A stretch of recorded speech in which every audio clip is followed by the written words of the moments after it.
Sasa hivi pia Mheshimiwa Spika, tukiona watu wanaandamana, hiki ni kiini tu cha juu ya kwamba Wakenya hawana furaha na yale yanayoendelea katika nchi yao.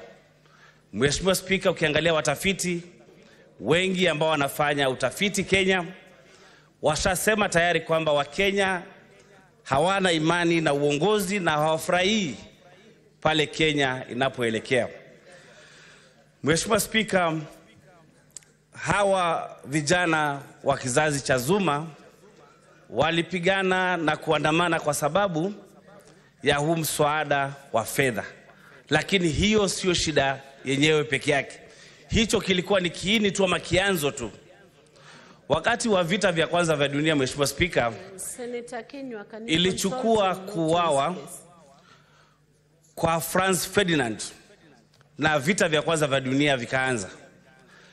Leo hii zile shida ambazo ziko Kenya zimechukua mswada wa fedha ili kufanya maandamano, na watu wakazinduka wakasema ni vyema tukae chini na tuongee, tuangalie kwa kina kuna shida gani Kenya.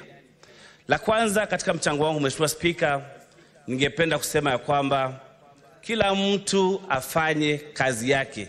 Tuko na katiba ambayo imetupatia majukumu katika serikali, na hiyo katiba iko na miguu mitatu. Mguu wa kwanza ni watendakazi ama executive, mguu wa pili ni bunge, na mguu wa tatu ni mahakama. Mheshimiwa Spika, ukiangalia saizi huwezi jua tofauti ya watendakazi ama executive na bunge, kwa sababu bunge imemezwa na watendakazi. Bunge haifanyi kazi yake ya uangalizi. Bunge haifanyi kazi yake ya kutunga sheria. Bunge haifanyi kazi yake ya uwakilishi. Kama bunge ingekuwa inafanya kazi yake na wao ni wawakilishi wa wananchi, basi mswada wa fedha haungepita vile ulipita na ukapelekea maandamano na watu zaidi ya 40 poteza maisha yao. Wabunge saizi wamekuwa kama watendakazi. Wabunge wa bunge la kitaifa saizi wako na CDF. Wao ni kusema kwamba wamejenga manyumba, wanapiga mapicha, wanasema nimefanya kazi, nimenunulia shule fulani basi, wazazi nimewapatia CDF. Hiyo kazi si kazi ya bunge, hiyo ni kazi ya watendakazi ama executive.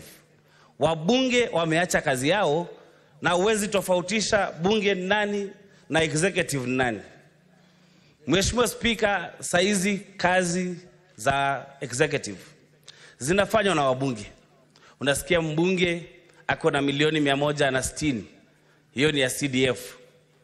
Unasikia mbunge amepewa pesa sijui ni ya stima, mbunge amepewa pesa ya barabara, na hao wabunge wanafanya kandarasi wakitafuta wakandarasi wao wenyewe.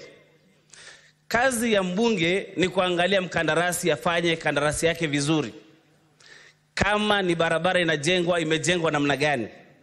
Lakini swali langu mbunge na Mheshimiwa Spika, nauliza kila siku, kama wewe ndio umetafuta mkandarasi na ameweka barabara labda mara ameweka vibaya, utamuuliza namna gani kwamba ameweka mara vibaya, na wewe mwenyewe ni kazi ambayo umetafuta mkandarasi wako mwenyewe na unakula 10% ama 10%.